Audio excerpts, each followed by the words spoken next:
സജ്ജനങ്ങളെ സല്യൂട്ട്. പ്രവീൺ വധക്കേസിനെ കുറിച്ച് ഞാൻ ചെയ്ത 2 എപ്പിസോഡുകൾ 88ഉം 89ഉം നിങ്ങൾ കണ്ടു കാണും എന്ന് ഞാൻ വിശ്വസിക്കുന്നു. ആ സമയം ഞാൻ എറണാകുളം റേഞ്ച് DIG ആയിരുന്നു. ആ കഥ പറയുന്നതിനോടൊപ്പം ഞാൻ പറഞ്ഞിരുന്നു ഇതിന്റെ പ്രതിയായിട്ടുള്ള DYSP ഷാജി, അദ്ദേഹത്തെ കുറിച്ച് വേറൊരു സംഭവം കൂടെ ഉണ്ട്, അത് ഞാൻ പിന്നെ പറയാമെന്ന്. അത് പറയാൻ ഇപ്പൊ സമയമായി. ഞാൻ ജയിൽ DGP ആയിട്ട് 2017 അതായത് ആ സംഭവം നടന്ന പ്രവീൺ സംഭവം നടന്നിട്ട് ഏകദേശം 15 വർഷത്തിന് ശേഷമാണ് ജയിൽ വകുപ്പിൽ ചാർജ് എടുക്കുന്നത്. ഞാൻ അവിടെ ഒരു ദിവസം ഓഫീസിൽ ഇരിക്കുമ്പോൾ എൻ്റെ അടുത്ത് ആദ്യത്തെ ദിവസങ്ങളിലാണ് വെളിയിൽ നിന്ന് പോലീസുകാരൻ വന്ന് പറഞ്ഞു, മാഡത്തിനെ കാണാനായിട്ട് ഒരു ജയിൽ പുള്ളി വന്നിട്ടുണ്ട്, പരോളിന് പോയിട്ട് തിരിച്ചു വരുന്ന വഴി മാഡത്തിനെ കാണുന്ന നിർബന്ധം പിടിച്ചു വന്ന് നിൽക്കുകയാണെന്ന് പറഞ്ഞു. അപ്പൊ ഞാൻ എന്തിനാ എന്നെ കാണുന്നതിന്, എനിക്ക് പരോൾ എക്സ്റ്റൻഷൻ വേണോ അല്ലെങ്കിൽ വേറെ എന്തെങ്കിലും കാര്യത്തിനാണോ? ഇങ്ങനെ ജയിൽ പുള്ളികൾ സാധാരണ എന്നെ കാണാൻ വരാറില്ല, DGP അല്ലേ, അപ്പൊ DGP കാണാനായിട്ട് വരേണ്ട കാര്യമൊന്നുമില്ല. പക്ഷെ ഇയാൾ നിർബന്ധം പിടിക്കുന്നു എന്ന് പറഞ്ഞുകൊണ്ട് എന്താ അയാളുടെ പേര് എന്ന് ഞാൻ ചോദിച്ചു. കാരണം പഴയ DYSP ഷാജിയാണ് എന്ന്. അപ്പൊ ഞാൻ കുറച്ച് അത്ഭുതപ്പെട്ടു. കാരണം ഷാജി എന്നെ കാണാനായിട്ട് ഇങ്ങനെ വന്ന് നിൽക്കുന്നു എന്ന് പറയുമ്പോൾ തീർച്ചയായിട്ടും അത്ഭുതപ്പെടേണ്ട ഒരു കാര്യമുണ്ട്. കാരണം ആ സമയം 2004 ഞാൻ ഇയാളെ അറസ്റ്റ് ചെയ്ത ശേഷം ഇയാളെ ശിക്ഷയൊക്കെ കിട്ടി ജയിലിലായ സമയത്ത് എൻ്റെ അടുത്ത് അന്നത്തെ ജയിൽ DGP പല പ്രാവശ്യം വിളിച്ച് പറഞ്ഞിട്ടുണ്ട്, ശ്രീലേഖ ഒന്ന് സൂക്ഷിച്ചിരിക്കണം, കാരണം ഷാജി ഇവിടെ കിടന്ന് ഭയങ്കര ത്രെറ്റാണ്, ഇവിടെ ഭീഷണിപ്പെടുത്തിക്കൊണ്ടിരിക്കുകയാണ്. എന്റെ ജീവിതം തൊലച്ചത്, എന്റെ ജോലി നഷ്ടപ്പെടുത്തിയത്, എന്റെ കുടുംബജീവിതം ഇല്ലാതാക്കിയത് ശ്രീലേഖ എന്ന് പറയുന്ന ആ ഒരു ഓഫീസറാണ്, വൃത്തികെട്ട സ്ത്രീയാണ്. അവരെ ഞാൻ കൊല്ലും, അവരെ ഞാൻ എന്തായാലും കൊല്ലും. ആദ്യത്തെ പ്രാവശ്യം ഞാൻ ജാമ്യത്തിൽ ഇറങ്ങുമോ പരോളിൽ ഇറങ്ങുമോ ചെയ്താൽ ഞാൻ കൊല്ലും, എന്റെ ഉറപ്പാണ് എന്ന് പറഞ്ഞാൽ ഇങ്ങനെ പലരോട് പറഞ്ഞിട്ടുണ്ട് എന്ന് പറഞ്ഞു. വളരെ വലിയ ഒരു സ്ഥാനത്ത് പോലീസിന്റെ യൂണിഫോം ഒക്കെ ഇട്ടിരുന്ന ഒരു DYSP ആയിട്ട് വിരാജിച്ചിരുന്ന ഒരു കക്ഷി പെട്ടെന്ന് ജയിലിൽ ആവുന്നു, അതും ഞാൻ കാരണം എന്ന് പറയുമ്പോൾ അയാളുടെ എല്ലാം തകർന്നു. അയാളുടെ കുടുംബം തകർന്നു, അയാളുടെ ബിസിനസ് പോയി, അയാളുടെ ജോലി പോയി, അയാൾക്ക് ജാമ്യമേ കിട്ടിയില്ല. കാരണം 90 ദിവസം ചാർജ് ഷീറ്റ് ചെയ്തത് കൊണ്ട് ജാമ്യത്തിൽ വിടുന്നതിന് മുമ്പേ അയാളെ ശിക്ഷിച്ചു. ജീവപര്യന്തം ശിക്ഷ കിട്ടി. അത് സുപ്രീം കോടതി വരെ പറഞ്ഞു അത് ജീവിത അവസാനം വരെ ആയിരിക്കും, 25 വർഷത്തേക്കോ അല്ലെങ്കിൽ 12 വർഷത്തേക്കോ അല്ല എന്നൊക്കെ പറഞ്ഞിട്ട് ഭയങ്കര വലിയ ഒരു ജഡ്ജ്മെന്റ് ഒക്കെ ഉണ്ട്. അപ്പൊ അയാൾക്ക് എന്നോട് ഇങ്ങനെ കൊല്ലാനുള്ള ദേഷ്യം ഉണ്ടെന്നുള്ളത് എനിക്ക് അറിയായിരുന്നു. പക്ഷെ എത്രയോ പ്രതികളെ ഞാൻ പിടിച്ചിരിക്കുന്നു. അവരാരും ഇതുപോലെയുള്ള ഒരു പരസ്യമായ ഒരു വെല്ലുവിളി നടത്തിയതായിട്ട് ഞാൻ കേട്ടിട്ടില്ല. ഇവളെ ഞാൻ കൊല്ലും, ഇവളെ ഞാൻ കൊല്ലും. ഇയാളിങ്ങനെ നിരന്തരം എല്ലാവരോടും അവിടെ ജയിലിനകത്തും ഓഫീസേഴ്സിനോടും ആ കാണുന്നവരോടും ഒക്കെ ഇങ്ങനെ പറഞ്ഞുകൊണ്ടിരിക്കുക. എനിക്ക് ഭയങ്കര ദേഷ്യം വരുന്നുണ്ട്. ആ സ്ത്രീയെ ഞാൻ കൊല്ലും, ആ സ്ത്രീയെ കൊല്ലുന്നുണ്ട്. അപ്പം ആദ്യത്തെ പ്രാവശ്യം ഇയാൾക്ക് ഒരു പരോൾ അർഹതയൊക്കെ വന്നിട്ട് പരോളിന് വിടുന്ന സമയമായപ്പോഴേക്കും ജയിൽ DGP എന്നെ വിളിച്ച് പറഞ്ഞു, ശ്രീലേഖ ഇയാൾ പരോളിൽ ഇറങ്ങുകയാണ്. ഞാൻ ഒരുപാട് ശ്രമിച്ചു നോക്കി, തടയാനായിട്ട് കൊടുക്കാതിരിക്കാനും ശ്രമിച്ചു. പക്ഷെ അയാളെ കോടതിയിൽ നിന്നൊക്കെ ഉത്തരവ് വാങ്ങിച്ചുകൊണ്ട് ഗവൺമെന്റിന്റെ ഉത്തരവ് വാങ്ങിച്ചുകൊണ്ട് വന്നിട്ടുണ്ട്. ഇയാൾ ഇറങ്ങുകയാണ്, ശ്രീലേഖ ഒന്ന് സൂക്ഷിച്ചിരിക്കണം എന്നൊക്കെ എന്നോട് വിളിച്ച് പറഞ്ഞു. അപ്പൊ ഞാൻ ചോദിച്ചു, സാർ എത്ര നാളത്തേക്കാണ് പരോൾ ചെയ്യുമ്പോൾ? 2 മാസത്തേക്കാണ്, 1 മാസമോ 2 മാസമാണെന്ന് പറഞ്ഞു. ഞാനത് വക വെക്കാതെ ഇറങ്ങി രാവിലെ നടക്കാൻ പോകും. എങ്ങനെ പേടിച്ച് ജീവിക്കുന്നതുകൊണ്ട് ഞാൻ കൊല്ലുന്നെങ്കിൽ കൊല്ലട്ടെ, നേരിട്ട് വരുമ്പോൾ കാണാമല്ലോ എന്ന് വെച്ചാൽ ഞാൻ വളരെ കൂളായിട്ടിരുന്നു. പിന്നീടും അത് റിപ്പീറ്റ് ചെയ്തു. പല ജയിലിൽ കിടക്കുന്ന ആൾക്കാരും ഇങ്ങനെ പറയുകയും കത്തെഴുതുകയൊക്കെ ചെയ്തു. ഇങ്ങനെ ഷാജി മാഡത്തിനെ കൊല്ലാനുള്ള ദേഷ്യത്തിൽ ഇരിക്കുകയാണ്, ഭയങ്കര ദേഷ്യമാണ്, പുറത്തിറങ്ങി ഉടനെ കൊല്ലും എന്ന് പറഞ്ഞിട്ടുണ്ട്. പിന്നെ അങ്ങനെ കാലം കുറെ കഴിഞ്ഞു പോയല്ലോ. 15 വർഷം കഴിഞ്ഞിട്ടാണ് ഷാജി ഇപ്പൊ ഞാൻ ജയിൽ DGP ആയിപ്പോ വന്നിരിക്കുന്നത് എന്നെ കാണാനായിട്ട്. അപ്പൊ ഞാൻ മനസ്സിൽ കൂടെ ആദ്യം പോയത് അയാൾ ഇപ്പൊ കത്തീവായിട്ട് അല്ലെങ്കിൽ തോക്കോ എവിടെന്നെങ്കിലും സംഘടിപ്പിച്ച് കൊണ്ട് വന്നേക്കുമായിരിക്കും. പിന്നെ കൊല്ലാനായിട്ട് ഇപ്പം ജയിൽ DGP കൂടെ ആയല്ലോ, അയാൾക്ക് ഇനി കൂടുതൽ ബുദ്ധിമുട്ടുണ്ടാവോ കഷ്ടപ്പാടുണ്ടാവോ, അയാളെ അവിടെ നരകയാതന അനുഭവിക്കുമോ എന്നൊക്കെയുള്ള ദേഷ്യത്തിൽ അയാൾ വന്നിരിക്കുന്നതായിരിക്കും. അപ്പൊ ഞാൻ പറഞ്ഞു വിട്ടേരെ, പക്ഷെ ഒന്ന് ദേഹ പരിശോധനയൊക്കെ നടത്തി അയാളുടെ ആയുധങ്ങളൊന്നും ഇല്ല എന്ന് ഉറപ്പ് വരുത്തിയിട്ട് കയറ്റി വിട്ടുമൊക്കെ എന്താ പറയാനുള്ളതെന്ന് കേൾക്കാന്ന് പറഞ്ഞു. ഷാജി കയറി വന്നു. അപ്പൊ ഷാജി ആണെന്ന് എനിക്ക് കണ്ടപ്പോൾ മനസ്സിലായില്ല, കാരണം അത്രയ്ക്ക് വ്യത്യാസം ഉണ്ടായിരുന്നു അയാളുടെ രൂപത്തിന്. ഞാൻ അറസ്റ്റ് ചെയ്യുമ്പോൾ വളരെ വലിയ ആചാര്യബാഹുവായിരുന്ന, പൊക്കവും വണ്ണവും വലിയ കുടവയറും ഒക്കെ ഉണ്ടായിരുന്ന ഒരു വ്യക്തി ഇപ്പൊ മെലിഞ്ഞ തീരെ അവശ നിലയില് കുറച്ച് കൂനൊക്കെ ആയിട്ട് മുഖമൊക്കെ അങ്ങനെ നീണ്ട് അങ്ങനെ ഇരിക്കുന്നത്. ജയിലിന്റെ വെള്ള ഷർട്ടും വെള്ള മുണ്ടുമാണ് ഉടുത്തിരിക്കുന്നത്. കാരണം തിരിച്ചപ്പം തന്നെ കയറണമല്ലോ, പരോള് കഴിഞ്ഞ് വരുമ്പോ അങ്ങനെയാണല്ലോ. അപ്പൊ അങ്ങനെ ആ ജയിൽ വേഷത്തിലാണ് അയാൾ വന്നിരിക്കുന്നത്. ഭയങ്കര ചിരി എന്നെ കണ്ടപ്പോ, നല്ല തുറന്ന ഒരു പുഞ്ചിരിയോട് കൂടിയാണ് വന്നത്. അപ്പൊ ഞാൻ പറഞ്ഞു, ഷാജി വാ വന്ന് ഇരിക്കുക എന്നൊക്കെ പറഞ്ഞ് ഞാൻ വിളിച്ചിരുത്തി സംസാരിച്ചു. ഞാൻ പറഞ്ഞു, എന്താ എന്നെ കാണാൻ വന്നത്? ചുമ്മാ മാഡം ഒന്നുമില്ല, മാഡം എന്റെ DGP ആയിട്ട് ജയിലിൽ തന്നെ വന്നല്ലോ എന്ന ഒരു സന്തോഷം എനിക്കൊന്ന് നേരിട്ട്. ഞാൻ ജയിലിൽ ഇരിക്കുമ്പോൾ മാഡം വന്നെന്നെ കാണുന്നതിനേക്കാളും ഞാൻ പരോള് കഴിഞ്ഞ് വരുമ്പോൾ മാഡത്തിനെ കാണുന്നതല്ലേ നല്ലതെന്ന് വിചാരിച്ച് വന്നതാണ്. അപ്പൊ ഞാൻ ചോദിച്ചു, ഷാജി എന്നെ കൊല്ലും എന്നൊക്കെ പറഞ്ഞ് വീമ്പിളക്കിക്കൊണ്ടിരിക്കുന്ന ഒരു വാർത്തയാണല്ലോ ഞാൻ നേരത്തെ കേട്ടിരുന്നത്. അപ്പൊ ഞാൻ ശരിയായിരുന്നു മാഡം, എനിക്ക് മാഡത്തിന് ഭയങ്കര വിരോധമായിരുന്നു, കൊല്ലാനുള്ള ദേഷ്യം ഉണ്ടായിരുന്നു. പക്ഷെ ജയിലിലെ ജീവിതം എന്ന് പറയുമ്പോൾ നമ്മളെല്ലാവരെയും മാനസാന്തരപ്പെടുത്തും. അങ്ങനെ എനിക്ക് വളരെയധികം മാനസാന്തരം വന്നു. എനിക്ക് എന്റെ കുറ്റകൃത്യം ഓർത്തൊരു പശ്ചാത്താപമുണ്ട്. ഞാൻ ചെയ്തതിനുള്ള ശിക്ഷയാണ് ഞാൻ അനുഭവിക്കുന്നതെന്ന് അറിയാം. അപ്പൊ ഞാൻ അന്നൊക്കെ വിചാരിച്ചിരുന്നു എന്തായാലും ജീവപര്യന്തം, അപ്പൊ ഒരാളെയും കൂടെ കൊന്നിട്ട് പോയാൽ എനിക്ക് പരമാവധി തൂക്ക് ശിക്ഷയായിരിക്കും കിട്ടുന്നത്, കിട്ടിയാൽ എന്താ കൊല്ലട്ടെ എന്നുള്ള ഒരു ചിന്തയായിരുന്നു എന്റെ മനസ്സിലായി. എന്നാലും എന്റെ ജീവിതം നശിപ്പിച്ച ആളെ എനിക്ക് കൊല്ലണം എന്നുള്ള വാശിയൊക്കെ ഉണ്ടായിരുന്നു. പക്ഷെ അതിപ്പോ ജയിലിൽ ഇത്രയും നാള് കിടന്ന പലരെയും സഹായിക്കുകയാണ് ഞാനിപ്പോ ചെയ്യുന്നത്. അതായത് ജയിലിലുള്ള പല ആൾക്കാരും ഷാജിയുടെ അടുത്താണ് പോകുന്നത്. എന്തെങ്കിലും നിയമപരമായിട്ടുള്ള ഉപദേശം വേണമെങ്കിലോ അല്ലെങ്കിൽ മേൽക്കോടതികളിൽ അപ്പീൽ സമർപ്പിക്കണോ അല്ലെങ്കിൽ ഒരു പരാതി എഴുതി ആർക്കെങ്കിലും കൊടുക്കണം. അപ്പൊ എഴുത്തും വായന അറിഞ്ഞുകൂടാത്ത ഒരുപാട് പേരുണ്ടല്ലോ, കൃത്യമായിട്ടൊന്നും അറിഞ്ഞുകൂടാ, എഴുതാൻ എങ്ങനെ എഴുതണം എന്നൊന്നും അറിഞ്ഞുകൂടാത്തവരുണ്ടെങ്കിൽ ഷാജിയാണ് ഇരുന്ന് ഇവർക്കൊക്കെ എഴുതി വെറുതെ ഒരു പൈസയും വാങ്ങിക്കാതെ ഇരുന്ന് പേപ്പറൊക്കെ എടുത്ത് വെച്ച് എല്ലാവർക്കും എഴുതി പരിഹാരമൊക്കെ ഉണ്ടാക്കി ഉപദേശിച്ചൊക്കെ കൊടുത്ത് അങ്ങനെ വിടുന്നത്. അപ്പൊ അങ്ങനെ ഷാജി കഴിഞ്ഞ 15 വർഷമായിട്ട് ജയിലിൽ ഇരുന്നു കൊണ്ട് പലരെയും ഇങ്ങനെ സഹായിച്ചുകൊണ്ടിരിക്കുകയാണ്. അപ്പൊ അതിന്റെ ഇടയിൽ കൂടെ എപ്പോഴോ മാഡത്തിനോടുള്ള ദേഷ്യവും വൈരാഗ്യവും വിദ്വേഷവും ഒക്കെ അലിഞ്ഞില്ലാതായി. മാഡം ഒന്നും ചെയ്തിരിക്കുന്ന നല്ലൊരു ഔദ്യോഗിക കൃത്യനിർവഹണമാണല്ലോ ചെയ്തത്. അപ്പൊ അതിന് എന്നെ അറസ്റ്റ് ചെയ്തു എന്നുള്ളതിന് ഞാൻ ചെയ്തുകൊണ്ടിരുന്ന കാര്യം തന്നെയല്ലേ എനിക്ക് എന്തിനാണ് ദേഷ്യം തോന്നേണ്ടത്? അങ്ങനെയാണെങ്കിൽ എല്ലാ പോലീസ് ഓഫീസേഴ്സിനെ എല്ലാ പ്രതികളും വന്ന് കൊല്ലണ്ടേ എന്നൊക്കെയുള്ള രീതിയിൽ അയാൾ സംസാരിച്ചു. പിന്നീട് പല വട്ടം ഞാൻ സെൻട്രൽ ജയിലിൽ പോയപ്പോഴും ഷാജി വരും, എന്റെ അടുത്ത് ഓടി വരും, ഞാൻ സംസാരിക്കുന്നുണ്ട്, ഷാജി വിശേഷം സുഖമാണോ, അടുത്ത പരിപാടിയിൽ പോകാറായോ, എപ്പോഴാണ് എന്നൊക്കെ ചോദിക്കുന്ന ഒരു സാഹചര്യത്തിലേക്ക് വന്നത്. അതായത് മനുഷ്യന്റെ മനസ്സിനകത്ത് ഒരു വൈരാഗ്യം, വിദ്വേഷം, വാശി, കുശുമ്പ് എന്നൊക്കെ പറയുന്ന വല്ലാത്ത നെഗറ്റീവായിട്ടുള്ള, അതായത് വളരെയധികം തളർത്തുന്ന വികാരങ്ങൾ ഉണ്ടാവുമ്പോൾ അത് ആരിലാണോ ഉദ്ദേശിച്ചാണോ അങ്ങനെ തോന്നുന്നതെന്ന് വെച്ചാൽ അവർക്ക് കുഴപ്പമൊന്നും ഉണ്ടാവുന്നില്ല, എന്നെക്കാളും കൂടുതലായിട്ട് സ്വയമാണ് കുഴപ്പമുണ്ടാകുന്നത് എന്ന് തിരിച്ചറിഞ്ഞ ശേഷമാണെന്ന് തോന്നുന്നു ഷാജിക്ക് സഹായ മനസ്ഥിതി ഉണ്ടായതും എല്ലാം പൊറുക്കാനും മറക്കാനും എല്ലാവരോടും ക്ഷമിക്കാനും ഒക്കെയുള്ള ഒരു മാനസിക സ്ഥിതി ഉണ്ടായി വന്നതും എന്ന് എനിക്ക് തോന്നുന്നു. ജയിലെന്ന് പറയുന്നത് ശരിക്കും കുറെ പേരെങ്കിലും നല്ല രീതിയിൽ ഒരു മനം മാറ്റം ഉണ്ടാക്കിയെടുക്കുന്ന സ്ഥലമാണ് എന്നുള്ള ഒരു കഥയും കൂടെ പറയണം എന്ന് എനിക്കുണ്ടായിരുന്നു. തുറന്ന ജയിൽ എന്ന് പറയുന്നത് കേരളത്തിലാണ് ആദ്യമായിട്ട്, ഭാരതത്തിൽ നിന്നല്ല ഏഷ്യയിലെ പോലും ആദ്യമായിട്ട് തുറന്ന ജയിൽ സമ്പ്രദായം കൊണ്ടുവരുന്നത് കേരളമാണ്. അപ്പൊ കേരളത്തിലെ തുറന്ന ജയിലുകൾ എന്ന് പറയുന്നത് എവിടെ ജയിൽ കോൺഫറൻസിന് പോയാലും ഒരു ചർച്ചാ വിഷയമാകാറുണ്ട്. ഞാൻ കഴിഞ്ഞ എപ്പിസോഡിൽ പറഞ്ഞു സ്ത്രീകളുടെ ഒരു തുറന്ന ജയിൽ തിരുവനന്തപുരത്തുണ്ട്, പുരുഷന്മാരുടെ 2 തുറന്ന ജയിലുണ്ട്, നെട്ടുകാൽത്തേരി, ചീമേനി, കാസർഗോഡ് ഉണ്ട്. അപ്പൊ നെട്ടുകാൽത്തേരി എന്ന് പറഞ്ഞാൽ തിരുവനന്തപുരത്താണ്, നെയ്യാർ ഡാമിന്റെ അടുത്തായിട്ട് വരുന്ന ഒരു സ്ഥലമാണ്. അപ്പൊ അവിടെ വളരെയധികം കാടുപോലെ കിടക്കുന്ന സ്ഥലത്താണ്, ഏക്കർ കണക്കിന് സ്ഥലമുണ്ട്.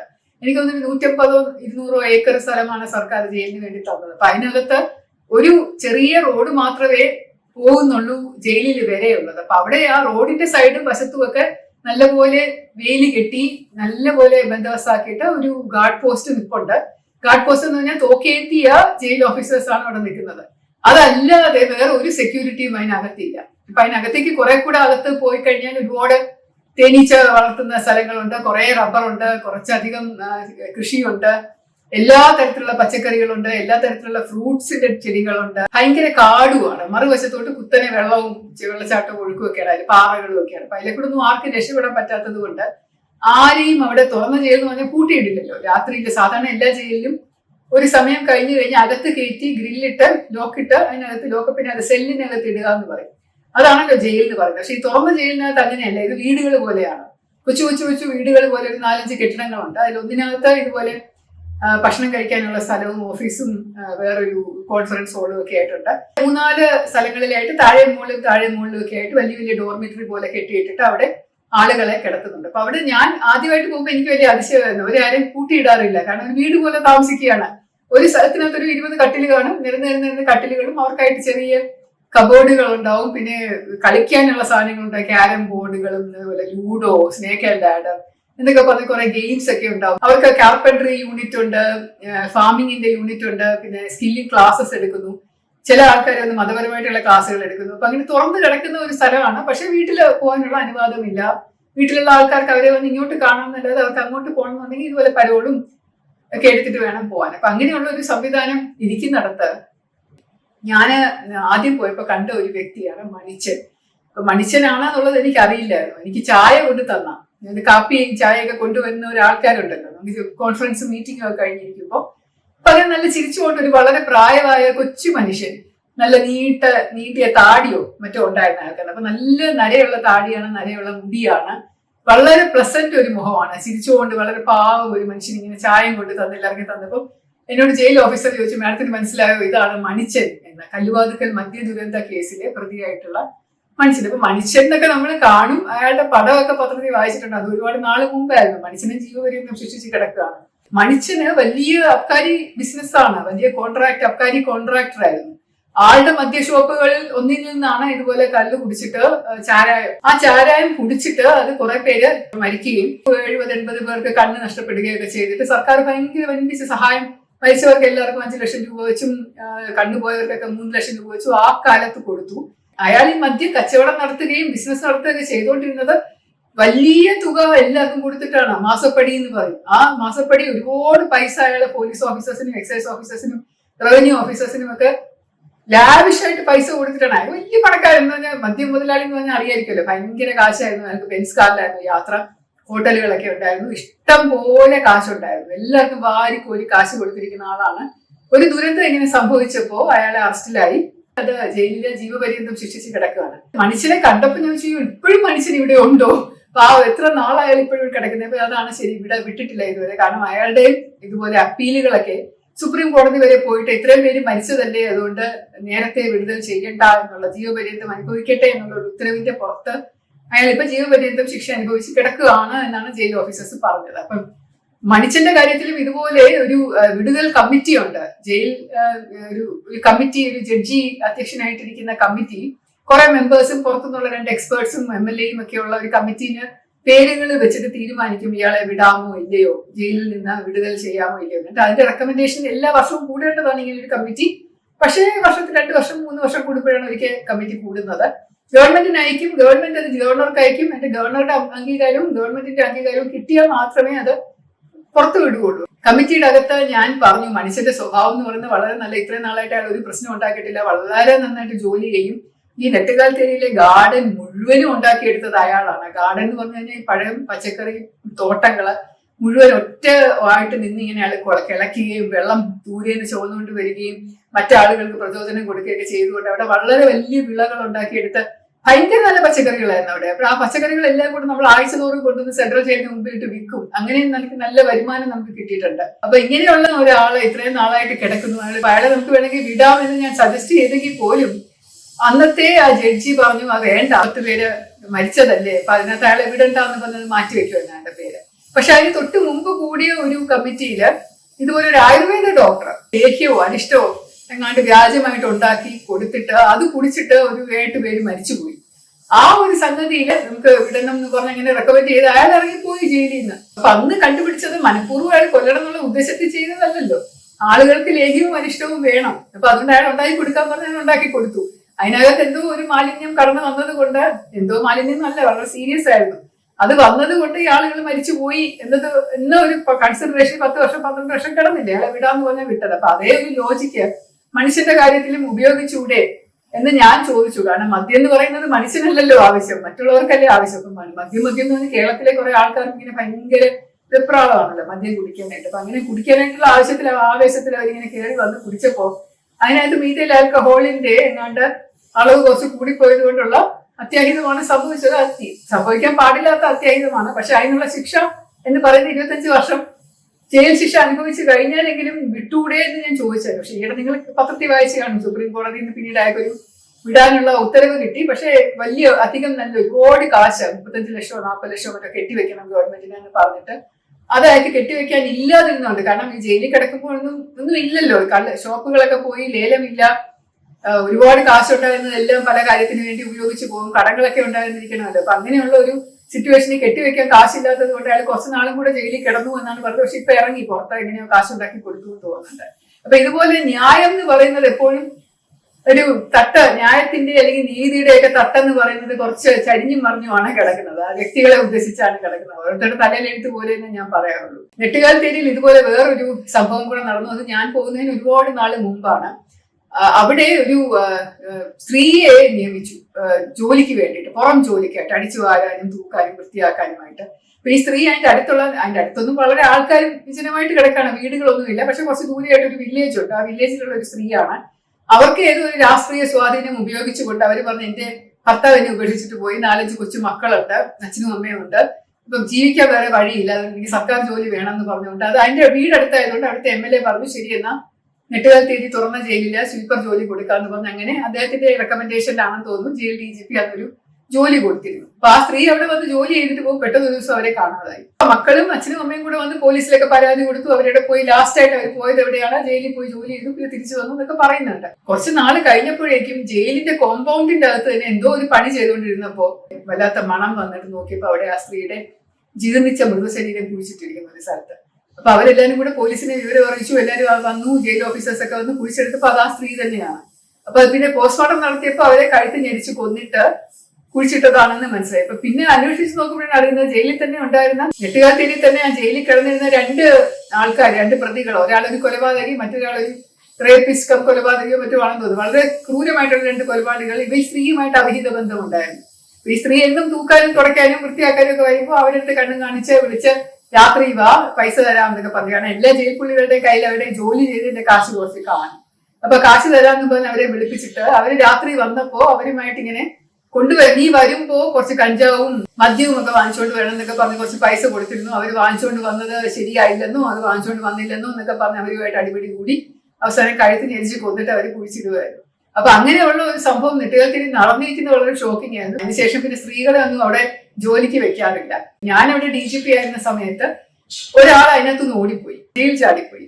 സാധാരണ ജയിൽ ചാടി പോവുക എന്ന് പറയുന്നത് നടക്കാറേ ഇല്ല. ഞാൻ ഇവിടെ 3 വർഷത്തോളം DGP ആയിട്ട് ഇരുന്നപ്പോൾ ഒരു പ്രാവശ്യം പോലും അങ്ങനെ വലിയ ജയിൽ ചാട്ടങ്ങൾ ഉണ്ടായിട്ടില്ല. പക്ഷെ ഒരു ജയിലിൽ നിന്ന് എനിക്ക് തോന്നുന്നു അത് തൃശ്ശൂർ ഏരിയയിലുള്ള ഒരു കൊച്ചു ജയിൽ, ഇരിഞ്ഞാലക്കുടിയോ മറ്റോ ഉള്ള ഒരു ജയിലാണ്. അപ്പൊ അവിടുത്തെ ബാത്റൂമിൽ നിന്ന് 2 പേര് ചാടിപ്പോയി. അത് ജയിലിന്റെ എല്ലാ ആളുകളിലും CCTV ക്യാമറയുണ്ട്. അപ്പൊ ഈ പ്രതികൾ 2 പേരും വടക്കേ ഇന്ത്യൻസ് ആയിരുന്നു. അവർ കഞ്ചാവ് വിറ്റു, കഞ്ചാവ് കൈവശം വെച്ചു എന്ന് പറഞ്ഞ് പോലീസ് പിടിച്ചതാണ്. ഇവർ തീരെ ചെറിയ സൈസാണ്, വളരെ മെലിഞ്ഞ 2 പയ്യന്മാരാണ്. ഇവരെ അറസ്റ്റ് ചെയ്തു, ഇവിടെ ജയിലിൽ കൊണ്ടാക്കി. അവർ ജയിലിൽ കിടക്കുന്ന സമയത്ത് രാത്രിയിൽ എങ്ങാണ്ട് അവരെ കാണാതായി.